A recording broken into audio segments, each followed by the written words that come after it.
I'm Jason Horsch, owner of Xanadu Gallery in Scottsdale and Pinetop, Arizona, and this is a moment in art history.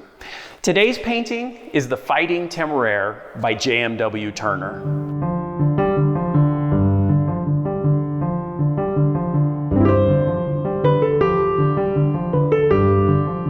Several years ago, my family and I were in San Diego on vacation. I decided it would be fun to give surfing a try, so I signed up for a lesson with my daughter and son, who were in their early teens at the time.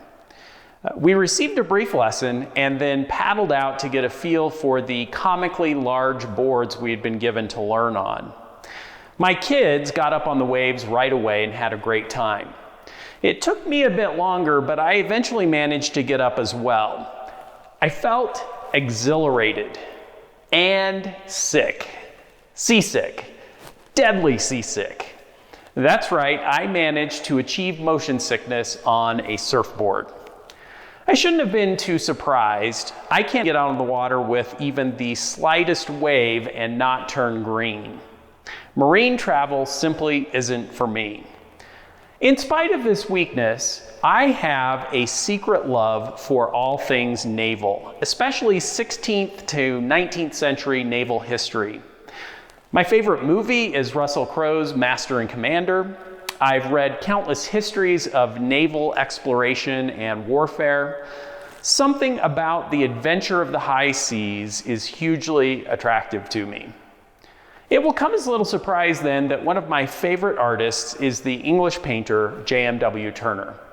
I'm apparently not alone. Earlier this year, the Bank of England introduced a new 20-pound note featuring a self-portrait of the artist, JMW Turner, and his painting, The Fighting Temeraire, in the background. The Fighting Temeraire was voted England's favorite painting in 2005. What is it about this painting that makes it such a cultural icon for England? Turner painted the Fighting Temeraire in 1838 when he was at the height of his artistic career. The artist was out boating off Greenwich Marshes with another artist when he witnessed the grand ship being towed. Turner likely made some preliminary sketches during this outing, but later he tracked the ship to Beatson's breaking yard where he made further studies. This was Turner's typical process. When a subject inspired him, he would often make a number of sketches and studies before reworking the details into a painting.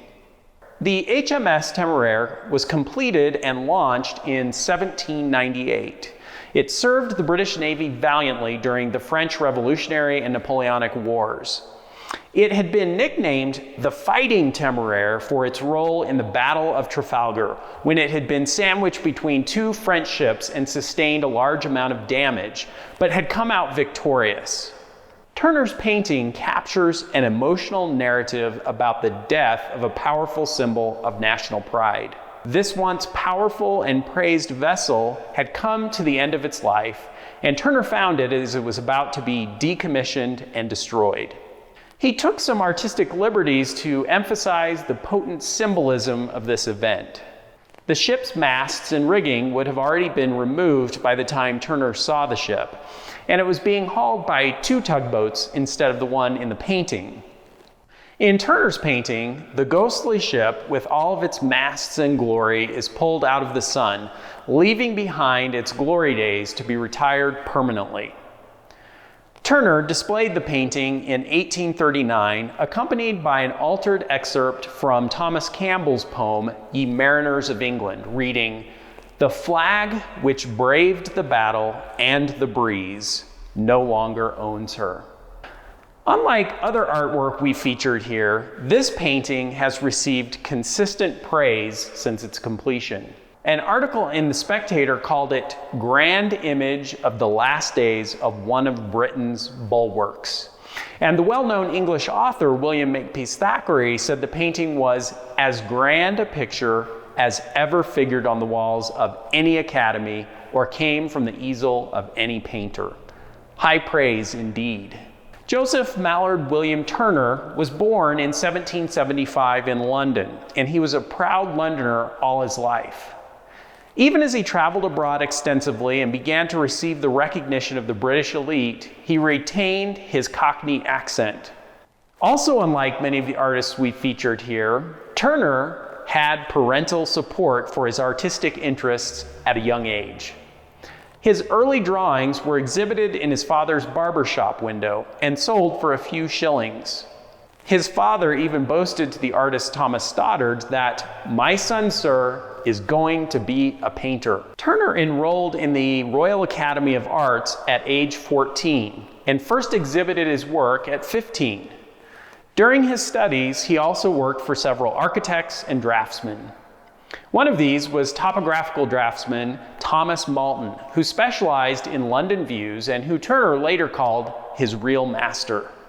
The first oil painting Turner exhibited at the Royal Academy was Fisherman at Sea, a dark and turbulent painting that kicked off the major theme of Turner's work throughout his life. Living near the Thames gave him inspiration for countless waterside scenes.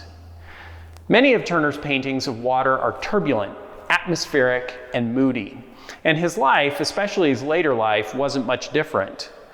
One of the few people he was close to was his father, and when he died, Turner was devastated and went through periods of depression as a result. The artist never married, but he had an ongoing relationship with the widowed Sarah Danby and may have fathered her 2 daughters.